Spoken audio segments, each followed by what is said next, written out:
Well, I'm just looking at the tech guru. We can start. Okay. So the sermon title today is A Close Call, which is, you won't understand it until the very end. So you're going to have to wait for that in anticipation. Do I have your attention? Yes. Oh, okay. All right. So anyway, today's sermon is on the book of Joshua. And for me, this is really difficult because I am a very divergent thinker, and you give me something that is big and my mind just goes expanding, and it's hard to bring it. There are so many good stories in Joshua, so many things that you could take and dig deeper into. And so this has been a struggle for me. So I'm going to combine kind of some survey kind of things, hopping over the book of Joshua. But there's one story I'm going to focus in on at the end, and hopefully it will answer the question, how then shall I live, for all of us. But I want to start off talking a little bit about Joshua, an interesting person. He's first mentioned in Exodus 17, verse 9, when Moses assigns him to become the general of the army, the leader of the troops against Amalek. And that's the first time he's mentioned. Do you realize his original name was not Joshua?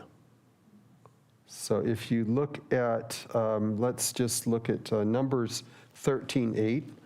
We're going to need our Bibles today, so we'll be looking through different things. Numbers 13 and verse 8. And it says, from the tribe of Ephraim, Hoshea, the son of Nun. And then, but how did he get to by the way, Hoshea is, it means savior or salvation. That's what Hoshea means.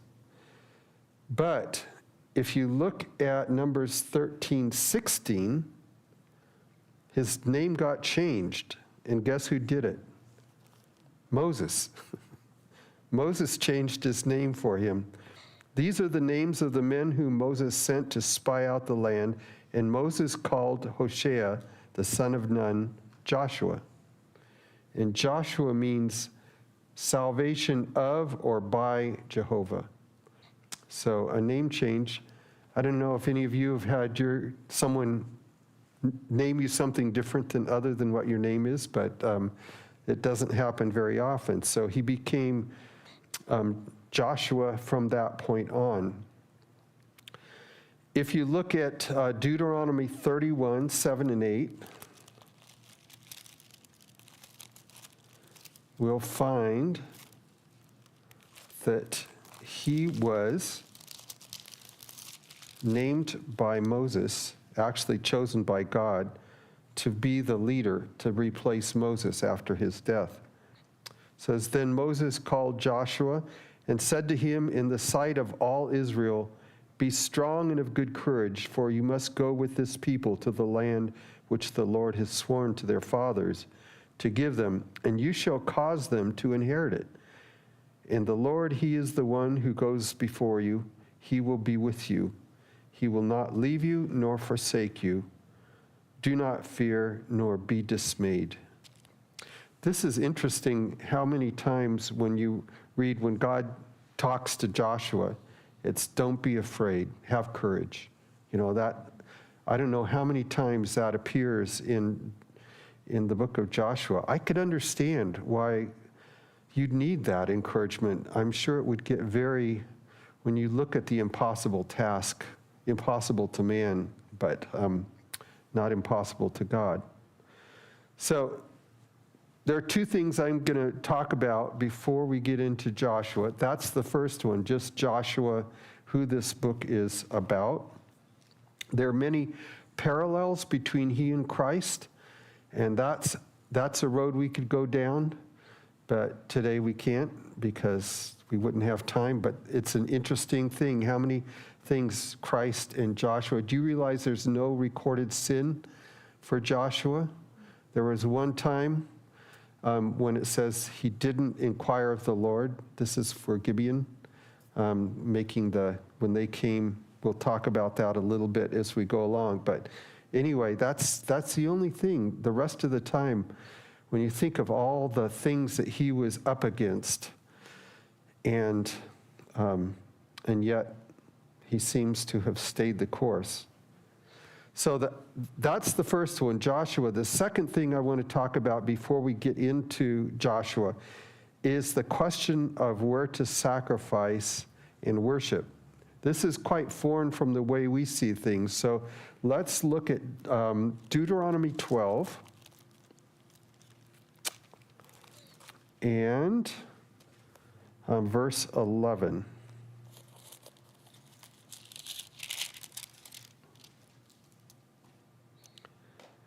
And it says, "Then there will be the place where the Lord your God chooses to make his name abide.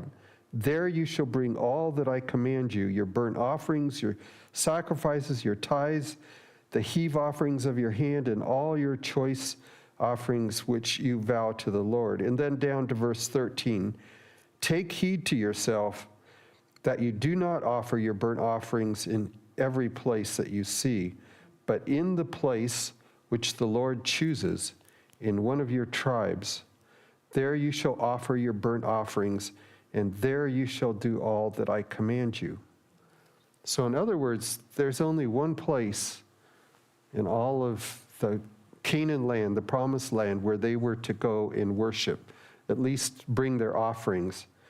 And that's quite strange to us, not the way we think, but if you think of it, the sanctuary service, the sanctuary, wherever the sanctuary was, that's where they were to bring their offerings, bring their, for their sin offerings, for the wave offerings, and all of that took place in one location.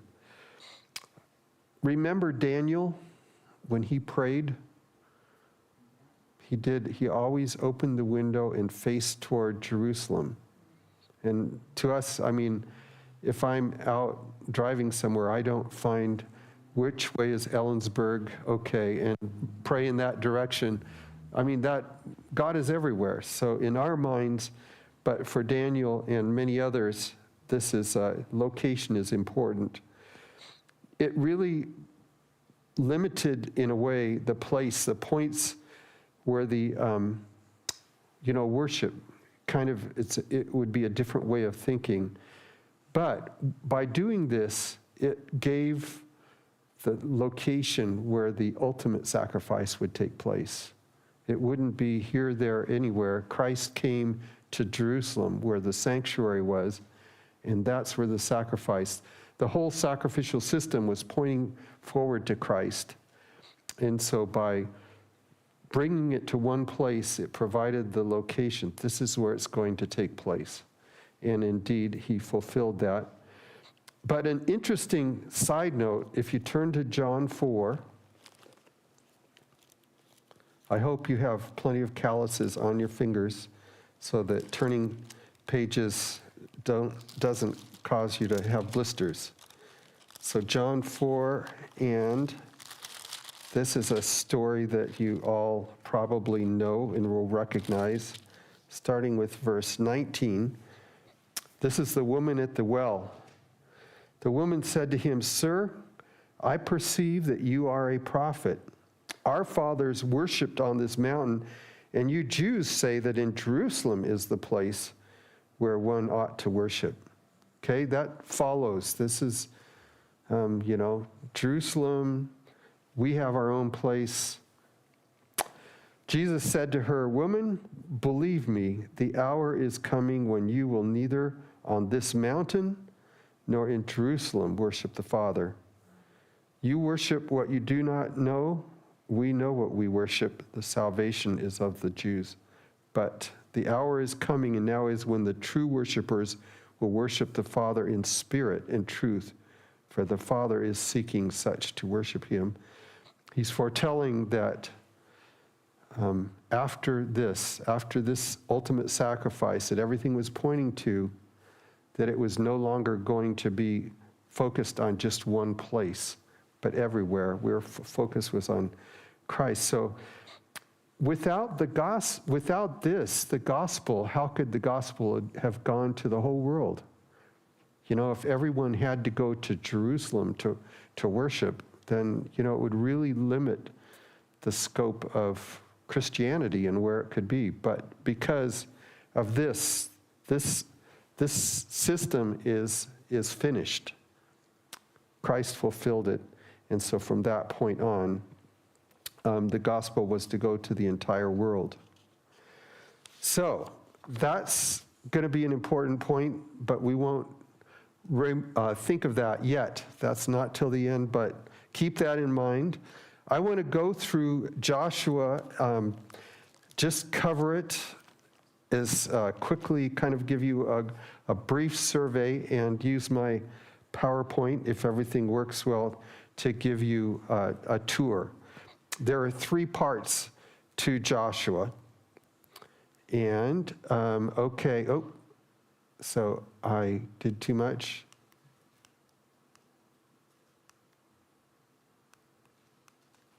I don't know what happened there, but okay, we're starting here with a blank screen. So Joshua, got to make the Israel, here's the Palestine, the promised land, Canaan, and then here's the Mediterranean Sea right there. And so far, so good. You're with me? My artistic abilities are in question. This is the Sea of Galilee, and there is the Dead Sea right there, and the Jordan. My, this is super sensitive. So that's the Jordan River. So that gives the details. The scale is, you can see that little orange thing is about 20 miles long. So you can get the idea. You know, it looks like about 60 miles from Sea of Galilee to Dead Sea, I'm guessing, just using that. So, okay. So now they are camped, right there in, what is it? Shittim. Anyway, it was a camp. They're camped there. Right across from Jericho, it says. The location is not for sure. But what they did then is they crossed over the Jordan River and ended up, by the way, it said the waters were backed up to Adam. There was a community up there evidently, and it was about 20 miles upriver. So there was quite a spread of, you know, I think of a path being formed on the Jordan and them going across, you know, maybe the width of our street or something like that. But it was a large, when you think of how many people had to cross the river, it would have taken forever going through, you know, just a regular street or even a freeway. So they all could walk across on dry land. And imagine the amount of water, and then when it was released, how much water, the roar, this wouldn't have been probably a quiet trickling stream at that point. So they crossed over and camped at Gilgal. It was just it was north of Jericho, and they camped there. And I'm sure everyone in the community, everyone knew about this happening. It would have been a very fearful thing for them to know. So before that, before crossing, 2 spies were sent out. And you know the story of Rahab and you know how she helped the 2 spies escape. There was the crossing in chapter 3. And so anyway, then we come to Jericho and the attack on Jericho. And we know that story. And again, I'm saying we're having to hop through. We can't go deep into any one of these. But it's an interesting thing. There are people who claim that Jericho never happened, but there's a lot of evidence that supports. I mean, when you start looking, the way the walls fell in, they didn't fall out. There was the time of year it was, barley harvest. They found actual grain in containers like it would be at the beginning of the season. There are just so many things that point to this story being authentic. And there will always be people saying that the Bible isn't, you can't trust it. But it usually comes out, sooner or later we find out that indeed it was true. Amazing details. So then we know what happens next. Ai. And so they're ready to go and attack. And of course, because of Achan, remember Achan they were supposed to not take anything out of Jericho. Kill everyone.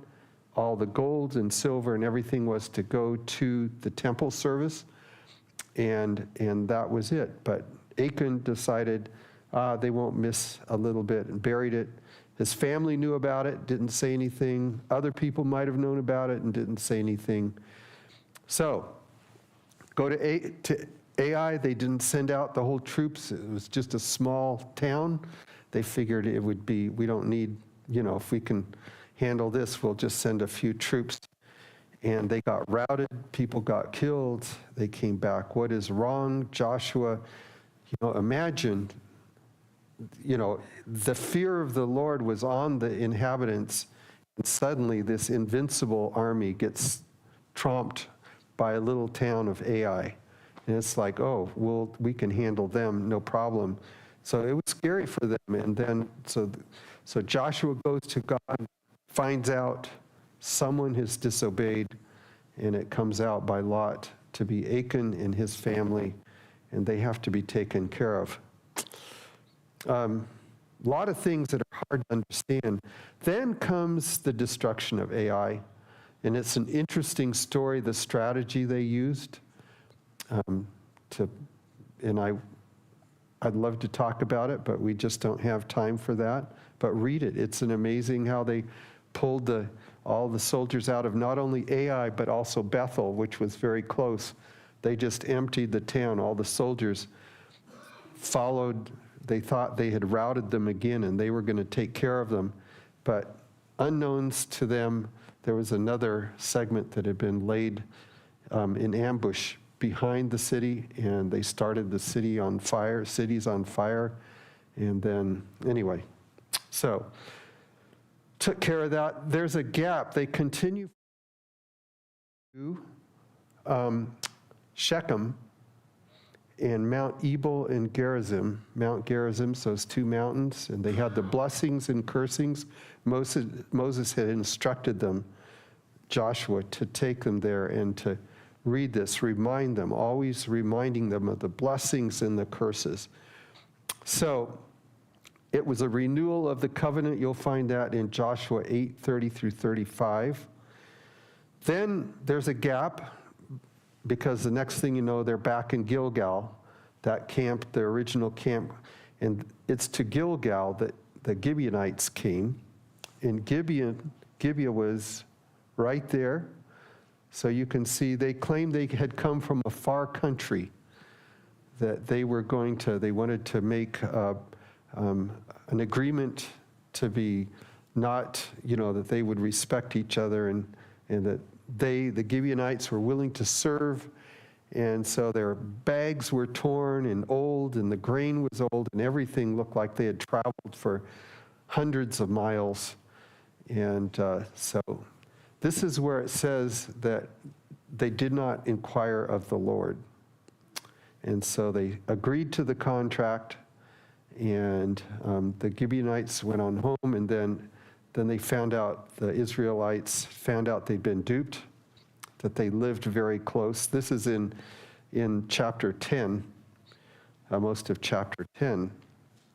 So what happens next is Jerusalem and Hebron, and there were 5 cities that were all in the area of Gibeonites cities, and they got together and said, these are traitors, these Gibeonites. We're going to go attack them.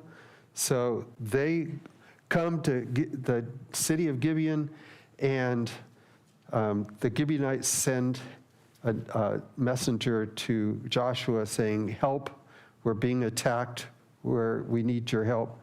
And so Joshua came together, brought his troops, marched all night long, it says. Could you imagine? And surprised them and routed them. And there's Jerusalem, there's Hebron, so you can see they're all in the same area within 20 miles of each other. And so you can't see that very well, but they routed them and clear almost down to Arad, a city down there, just kind of totally wiped them out. And you can see the way the Lord is clearing the land. These are people we don't understand totally, but who have committed so much sin, were so evil that they had maybe committed the unpardonable sin for that time anyway. So from there, okay, let's see now what happens next. There are some communities up here. The next thing that happens is the northern, they go up and attack all up to Sire. Oh, okay, hold it.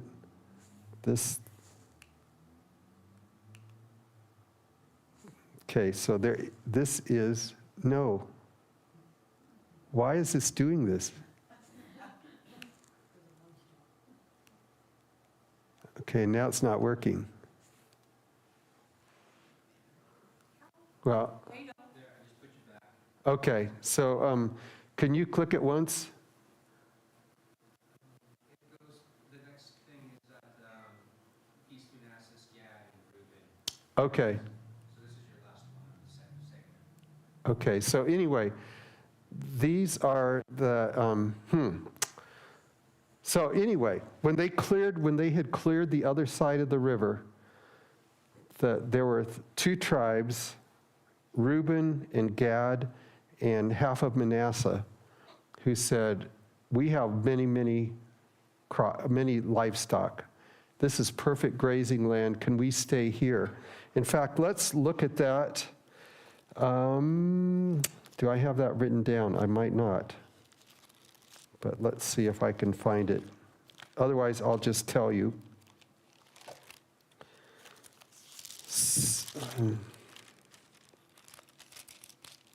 Oh, I know. Okay. I'm not talking about that yet. That is yet to come. So hang on. All right, so we'll talk about that in a little bit, what happens. So the next thing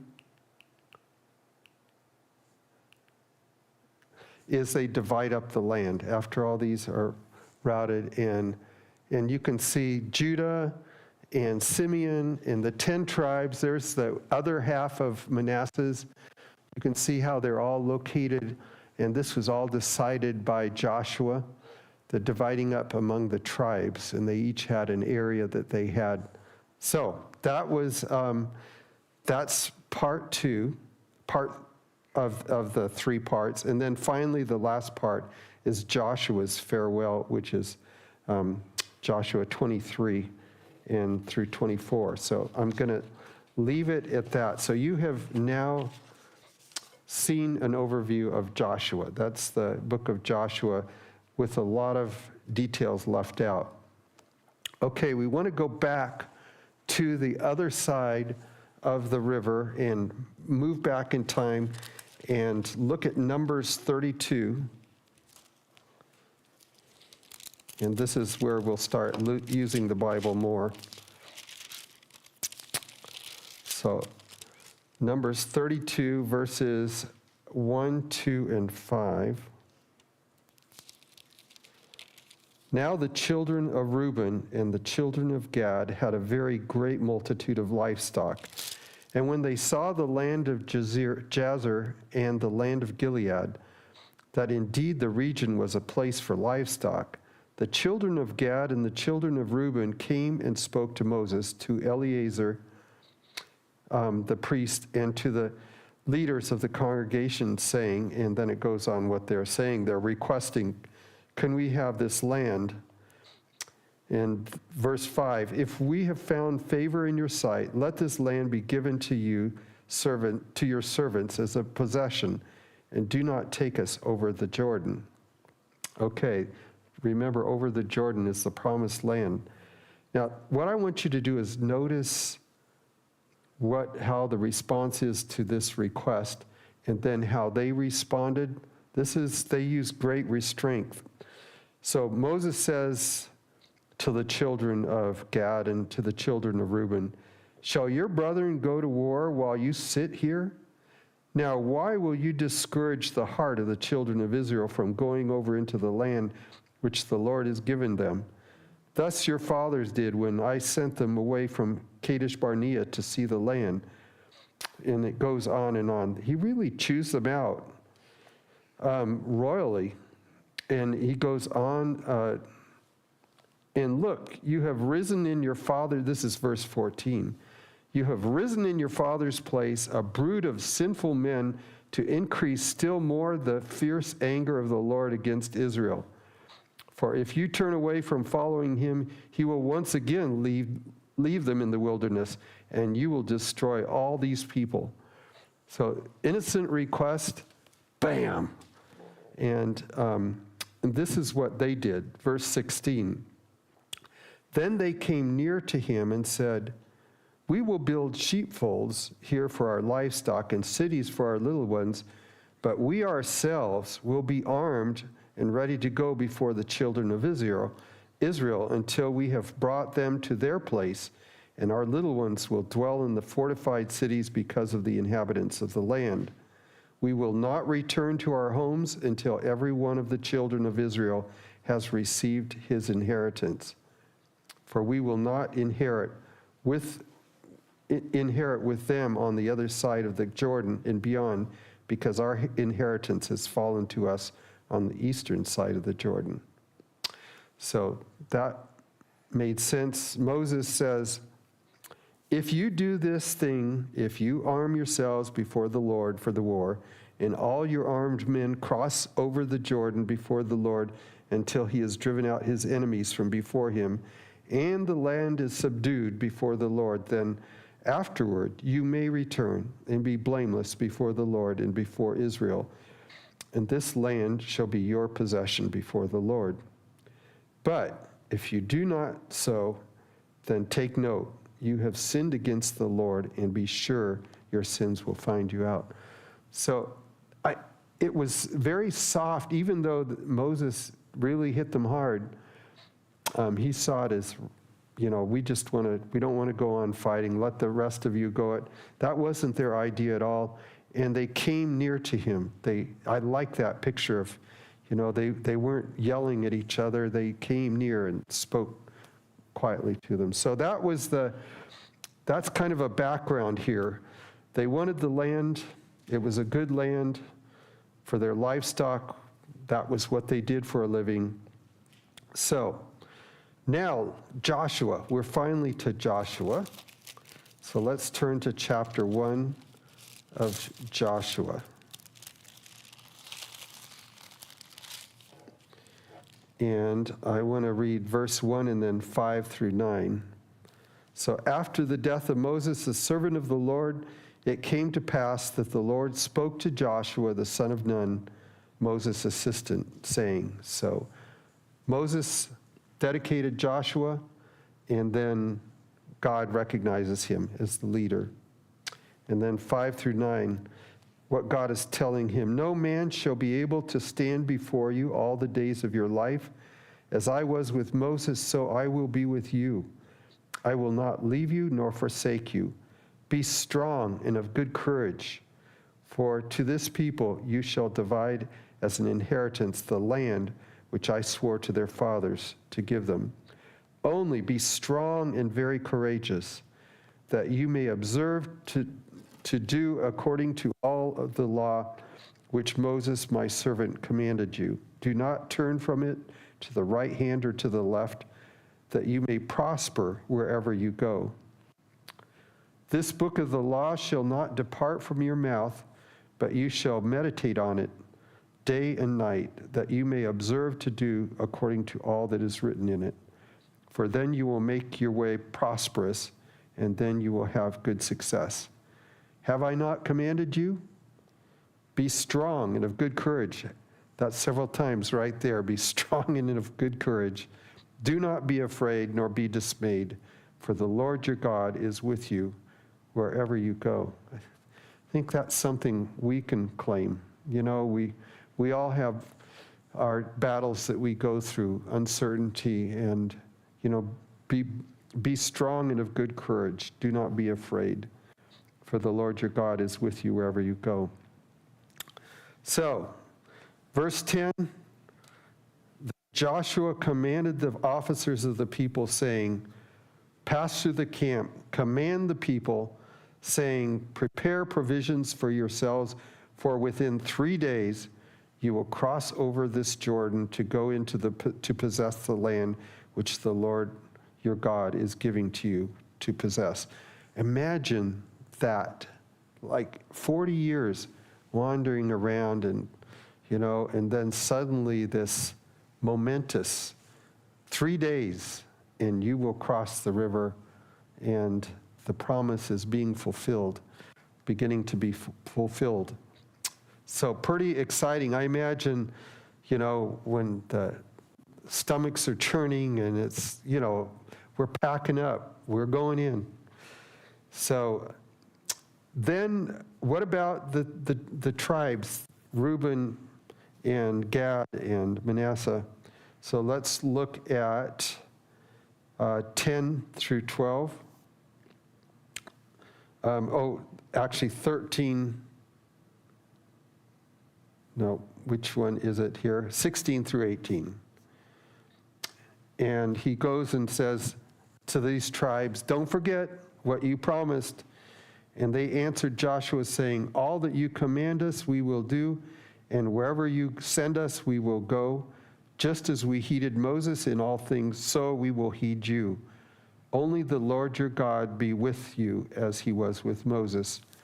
Whoever rebels against your command and does not heed your words in all that you command him shall be put to death. Only be strong and of good courage. There it is again. But this is the Reubenites and the Gadites and Manasseh, their response to when he says, time to go. And they leave their family. It's just amazing. These are people who are out there, brave men, 40,000 men prepared for battle. If you turn to Joshua 4 and verses 12 and 13. And the men of Reuben, the men of Gad, and half the tribe of Manasseh crossed over armed before the children of Israel as Moses had spoken to them. About 40,000 prepared for war crossed over before the Lord for battle to the plains of Jericho, leaving their homes, their families, their livestock, everything there, and going over. Do you know how long the conquest of Canaan took? You know, they figure about 7 years. So that's a long time to be away from home. What a high degree of commitment. So let's go to Joshua 22. And we're going through, the battles are over. This is 7 years later.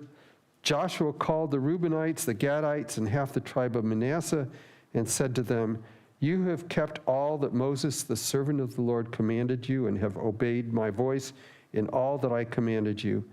You have not left your brethren these many days up to this day, but you have kept the charge of the commandment of the Lord your God. What a neat, isn't that something you want to hear on the judgment day?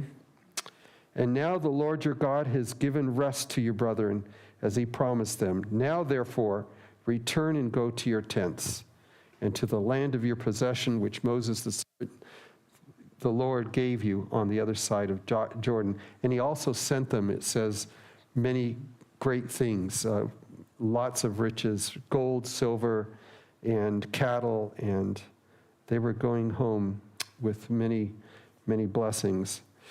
This is a quotation from Patriarchs and Prophets I thought was pretty neat. Joshua was anxious about the tribes being dwelling at a distance from the sanctuary of the Lord. Back to that, where do I worship? And it was with an anxious heart that Joshua witnessed their departure, knowing how strong would be the temptations in their isolated and wandering life to fall into the customs of the heathen tribes that dwelt upon their borders. The law of God prohibited, on pain of death, the establishment of another worship other than that at the sanctuary. So he's concerned, can they really do this? So I can see from time that I'm not going to. Let's turn to, we're still in Joshua.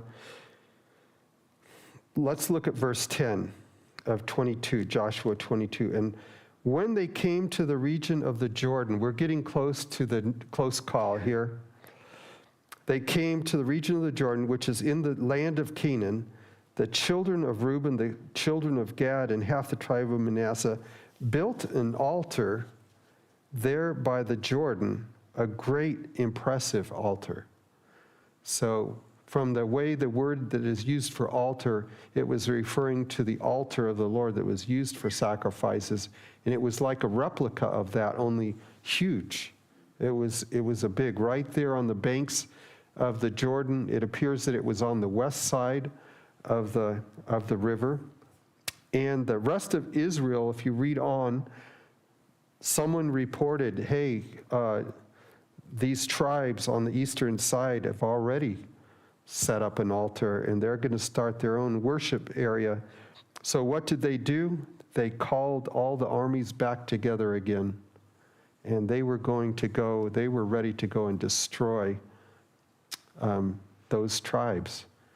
Think how quickly they jumped to this conclusion, not asking questions. They were armed and ready. But they did do one thing. They sent a delegation with the high priest's son and one representative from each tribe, and they went over and talked to them. Let's see, I'm skipping some things here. And when the children of, verse 12, when the children of Israel heard of it, the whole congregation of the children of Israel gathered together at Shiloh to go to war against them. These are the people they'd fought next to, arm in arm.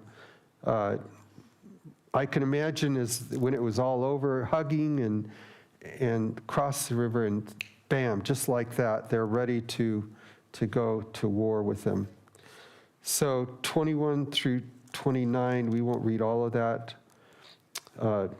But basically what happens is they go and talk to them, and they find out, this is in verse 16, what treachery is this? They're attacking them verbally. What in the world do you think you're doing setting this altar up? And they bring up some situations from the past, Achan and Peor. So they respond. Then the children of Reuben and children of Gad and half the tribe of Manasseh answered and said to the heads of the divisions of Israel, the Lord God of gods, the Lord God of gods, he knows, and let Israel itself know if it is in rebellion or if in treachery against the Lord. Do not save us this day. If we have built ourselves an altar to turn from following the Lord, or if to offer on it burnt offerings or grain offerings, or if to offer peace offerings on it, let the Lord himself require an account. But in fact, we have done it for fear, for a reason, saying, in times to come, your descendants may speak to our descendants, saying, what have you to do with the Lord God of Israel? For the Lord has made the Jordan a border between us. And basically what they're saying, they didn't build it for offerings, they build it as a witness in verse 27, but that it may be a witness between you and us and our generations after us, that we may perform the service of the Lord. And they were afraid that the other tribes would say, you have no part with us. You're over there, we're over here. And it was so important for them to be able to access the sanctuary and be able to worship there with others. And totally miscalled it, misunderstood it. And so finally Israel acknowledged their mistake, the rest of the tribes, and they went back. So this is where, you think of how close, what a horrible end that would have been to the 7 years of conquest, 40 years of wandering. This is a quotation from Patriarchs and Prophets. I believe we are like them, Israel of old, on the shores of the promised land. And this is some advice that we would take heed to listen to. How often serious difficulties arise from a simple misunderstanding, even among those who are actuated by the worthiest motives. And without the exercise of courtesy and forbearance, what serious and even fatal results may follow. While it is important on the one hand that laxness in dealing with sin be avoided, it is equally important, on the other, to shun harsh judgments and groundless suspicion. While very sensitive to the least blame in regard to their own course, many are too severe in dealing with those whom they suppose to be in error. No one is ever reclaimed from a wrong position by censure and reproach, but many are thus driven further from the right path and led to harden their hearts against conviction. A spirit of kindness, a courteous, forbearing deportment may save the erring and hide a multitude of sins. The wisdom displayed by the Reubenites and their companions is worthy of imitation. While honestly seeking to promote the cause of true religion, they were misjudged and severely censored, yet they manifested no resentment. They listened with courtesy and patience to the charges of their brethren before attempting to make their defenses, and then fully explained their motives and showed their innocence. Thus, the difficulty which had threatened such serious consequences was amicably settled. Even under false accusation, those who are in the right can't afford to be calm and afford to be calm and considerate. God is acquainted with all that is misunderstood and misrepresented by men, and we can safely leave our case in his hands. It is the will of God that union and brotherly love should exist among his people. The prayer of Christ just before his crucifixion was that his disciples might be one as he is with the Father, and that the world might believe that God had sent him. This most touching and wonderful prayer reaches down the ages, even to our day, for his words were, "Neither pray I for these alone, but for them also which shall believe on me through their word." While we are not to sacrifice one principle of truth, it should be our constant aim to reach this stage of unity. This is the evidence of our discipleship. Said Jesus, "By this shall all men know that you are my disciples, if you have love to one another."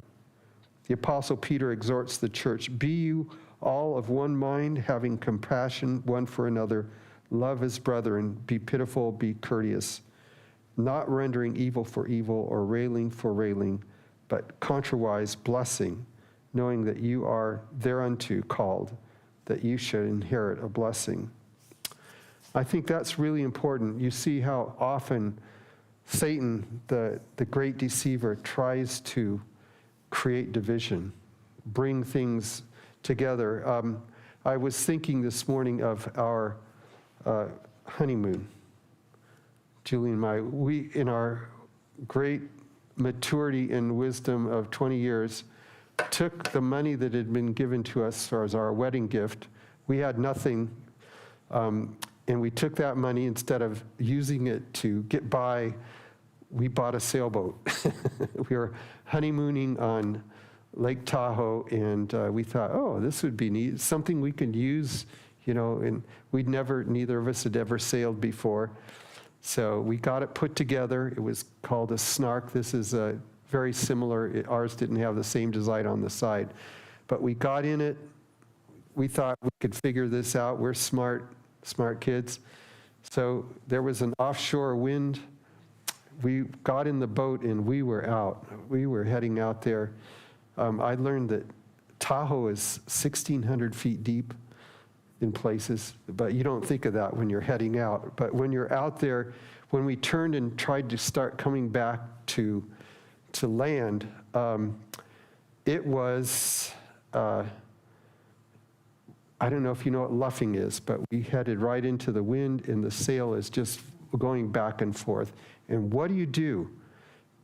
And one of us, this is I don't know if it was our first argument after marriage. It certainly wasn't the last, but one of us was pushing the sail out, thinking we need to push the sail out. The other was pulling it in, and we're going back and forth. And finally what we did, we said, forget the sailboat, we need to start paddling. And so we let go of the sail and started paddling for shore.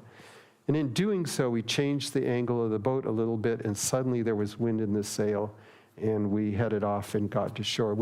There are people on the shore who'd seen us. A storm was coming up, and they were thinking of getting in their boat and coming out and rescuing us. But so this is the takeaway. Instead of fighting back and forth, it needs to be this way, it needs to be that way. My message, the takeaway from this story is lay down your weapons, pick up the paddle, and start paddling for shore. So that is the story, and I went over time. Sorry about that. Let's sing our closing hymn. That's not me. That's not a picture from No, I just went online and found a picture of the sailboat. So